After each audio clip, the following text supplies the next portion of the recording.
flip this up, destroy that monster. So it's 1-for-1 removal, and your opponent used 3 cards to get Hinokamu Tsuji out. So you're totally happy if your Sakura Retsu armoring Hinokamu Tsuji. And so it's even if it had the clause where it said, actually no, I think if you could special summon it, it would be way better. The fact you can't special summon it either, you can't really like cheat it out. So I think that just makes it really difficult. We also have the reverse of this guy too, that instead of making your opponent discard their whole hand, you actually draw 5 cards if it deals battle damage. Was that one also not good? It was also not good. Yes, you would think drawing 5 cards is crazy, but getting there is hard. Yeah, getting there is too hard. People wanted it to work. Trust me, people wanted it to work. Okay, this is a cool card. I'm curious your thoughts on this one. All right, Prohibition. When you activate this card, declare 1 card name. Cards with that name and their effects can't be used. Cards on the field before this card is activated are not affected. You activate this card, declare 1 card name. Cards with that name and their effects cannot be used. Cards on the field before this card is activated are not affected. So to clarify one thing, this is a continuous spell, so this would be like a one-sided stadium. Heck I mean, that yeah. seems pretty good. If you just know what you're playing against, you just say, would that include monsters? Like, they wouldn't be able to activate any monster that you named? Yeah, so Prohibition is a weird card. It's had like some corrections in like how it works over time, but basically if you declared a monster, they would not be able to even summon that monster to the field. Seems kind of broken. That seems pretty good. You play 3 of these, and you open. If you only 3 of these in your hand, could you play all 3 immediately? So you could just lock out 9 cards of your opponent's deck, but 9 most important cards of your opponent's deck. The question would just be like, you have to know what they're playing, but I assume Yu-Gi-Oh! Is pretty similar to most of the card games, where once they play a card or 2, you have a rough idea of what's happening and what you're preparing to go up against, I assume. I mean, this card seems broken. It would be broken in Pokemon. It seems broken in Yu-Gi-Oh! It's probably good. The play pattern for this in Pokemon. Like, what would you be calling for the Pokemon viewers watching this? Well, I think it would have to be limited to.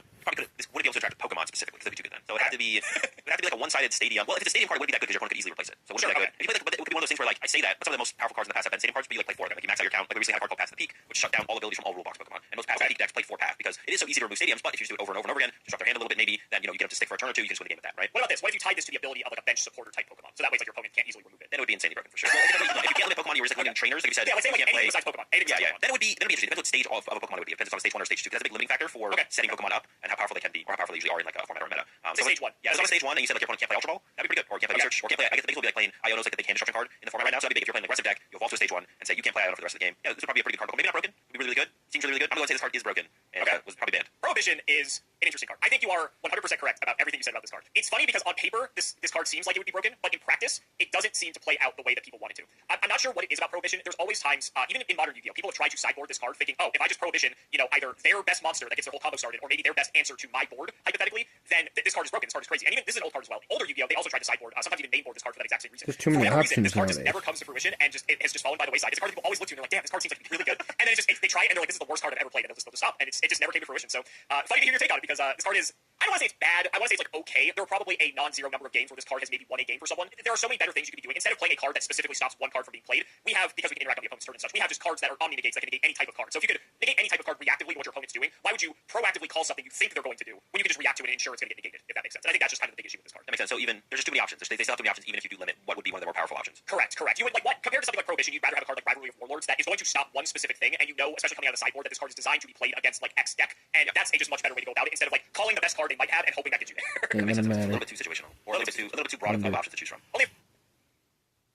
Click to grab this slogan t-shirt with Notice how 90% every off commercial on pretty Canva much is now. AI. The fabric of It's this not like an agenda or anything they're trying to get people used to. Double the original attack of a monster equipped with this card, while your life points are higher, have the original attack. So for context, this is an equipped spell. I believe you guys have like items that you can put on your Pokemon, so I think this would be the equivalent of that. And since you don't have life points, we can say if you have less prize cards than your opponent instead of life points for this. Yeah, so we currently have some tool cards. We actually have a tool card right now, so if your opponent has more prize cards or less prize cards remaining than you do 30 more damage. Not double. Yeah, so this would be broken in Pokemon for sure. This would be broken in Pokemon because like the comeback decks would play around this pretty heavily. You could utilize it with. I mentioned the rule box Pokemon with multiple prize cards, non-rule box Pokemon with 1 prize card, so you can make your non-rule box Pokemon way more powerful to be able to compete. So this would be broken in Pokemon for sure. In Yu-Gi-Oh, it does seem a lot more situational. Although I could see it being. The thing is, it's like it feels like you never want to play 3 of these because it's like a comeback card. So drawing these in the early game would really slow you down and be really, really bad. And drawing it at the right time seems tough. Although I guess I don't know how much like spell card search exists in Yu-Gi-Oh, where you can like just pull out a specific spell card you want on the turn you need it to like close out a game. What if I show you this to equip Megamorph too? Does this change your mind? Just how much attack it has?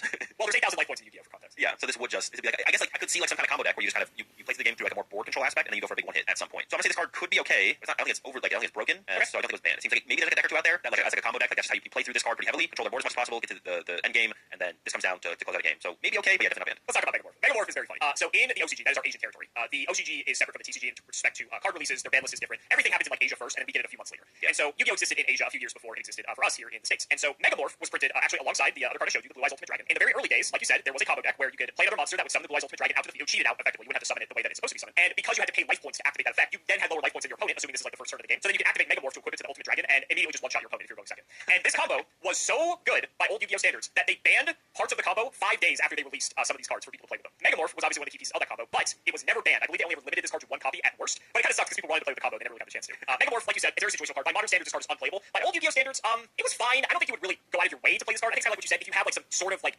application for it, one thing you didn't pick up on is you can actually put this to your opponent's monster, and if you can make it weaker if you have the higher life point or the lower life points, however that works. But you can equip your opponent's monster as sort of like a pseudo removal card, so it has like some application outside of big thing hit face, which is what most people use it for. Yeah. But it was never like It was like fine. I don't want to say it was like the worst card ever. If it was on the limited list, surely it could have been that bad. But the big, just make a 9,000 attack dragon hit hard. That was the dream. It was something people didn't really get to do too often, but it was a very goofy card. Very goofy card. But my modern standards is just Yu-Gi-Oh is hardly combat centric now. I think that's one of the biggest differences between Yu-Gi-Oh and like a lot of card games is that equip spells generally are just really bad because they just die with the monster. And Yu-Gi-Oh having so much removal and interaction, this has to be like the best equip card ever printed. Like it has to say win the game, otherwise it's just not worth playing. And that's why Megamorph was good in the old days. That makes sense. Because you're basically going